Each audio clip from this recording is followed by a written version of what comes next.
Mitohy hatrany ny fandaminana ny fifamoivoizana sy fivezivezena eto anivo ny commune Antananarivo renivohitra. Misy ireo faritra efa avaozina amin'izao fotoan'izao ary anaovana ny antsoina hoe marquage au sol mba hanamora izany fandaminana izany. Manazava ity ezaka ataon'ny commune Antananarivo renivohitra ity ny talehan'ny fifamoivoizana sy ny fivezivezena Andriamatoa Landy Raveloson. Efa misy ezaka efa natao miaraka amin'ireo izay sehatra ny fitaterana sy ny mpampiasa ny lalana eto Antananarivo. Nisy ny fivoriana ny fanaovana tamin'ny mpitatitra rehetra eto anatin'ny CEA tao amin'ny trampim-pinoana izay niarahana ny tafatafa sy nametrahana ireo tetikasa kasain'ny tanàna Antananarivo atao. Rehefa nisy ihany koa ny fampanantenana tany amin'ny voalohan'ny taona ny amin'ny andrefetana cahier de charge atokana ho an'ny transport urbain ary efa vita izany efa nandalo ny ambaratonga samihafa tato amin'ny commune dia ho ampitaina amin'ireo coopérative rehetra mba hahafahan'izy ireo mamaky sy mamerina izany aty amin'ny commune mialoha ny tena fankatoavana ofisialy ny bokin'andraikitra tokana ifampifehezan'ny tanàna sy ireo mpitatitra. Ary efa nanolo-tanana daholo ireo mpitatitra ireo ifanampy amin'ny tanàna Antananarivo ny amin'ny fanatsarana ireo arrêt sy ireo fusion bus rehetrarehetra mba ahafahana maka toerana tsara anatin'ireny fiantsonan'ireny mba tsy hitohana ny aoriana ka hiteraka fitohanana.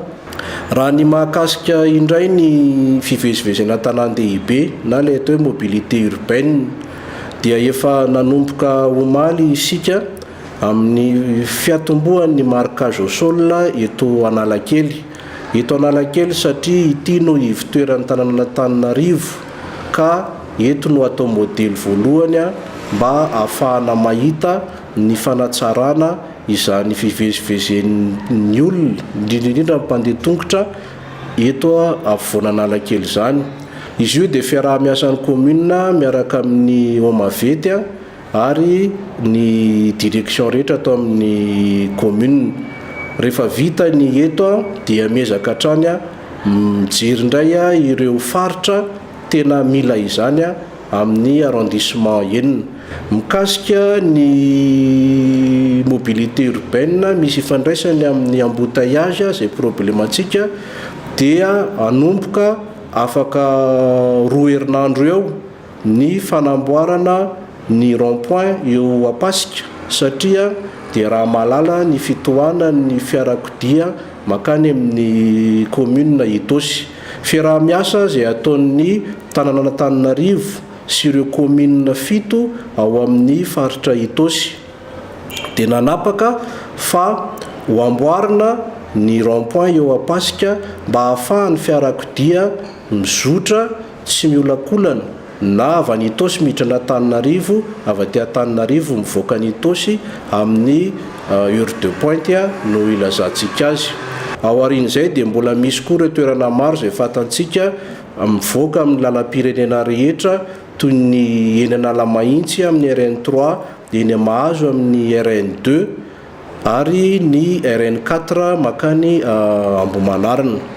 Ao anatin'ny fanatsarana ireo arrêt bus izay voalazako teo aloha dia efa hanomboka amin'ny herinandro ihany koa ny marquage au sol amin'ireny ireo fusion bus ireny miaraka amin'ny panneau de signalisation milaza hoe toerana fiantsonan'ny taxi be amin'ny ligne 119, 160, 166 ary ao aorian'izay dia ny ligne 114, 112, 105 izay miala eto Antananarivo makeny Ambohimanarina. Tsara ihany ny mamerina mitodika manokana ho anareo mpandraraha ao anatin'ny fitateram-bahoaka eto Antananarivo. Efa noazavaintsika sy nofakafakaintsika nandritra ny fivoriana tao amin'ny tranom-pokon'olona mahakasika ny kalitao na qualité de service izay omenareo ny mpanjifa. Mbola manentana izay atao amin'ny tanàna Antananarivo mba anao ezaka isika tsirairay avy entina natsarana izany fa raha mandray fiara-pitaterana mba manana ny kalitao mifanaraka amin'izany dia mety ampiena be da be ihany koa ny fitohanana eto andrenivohitra.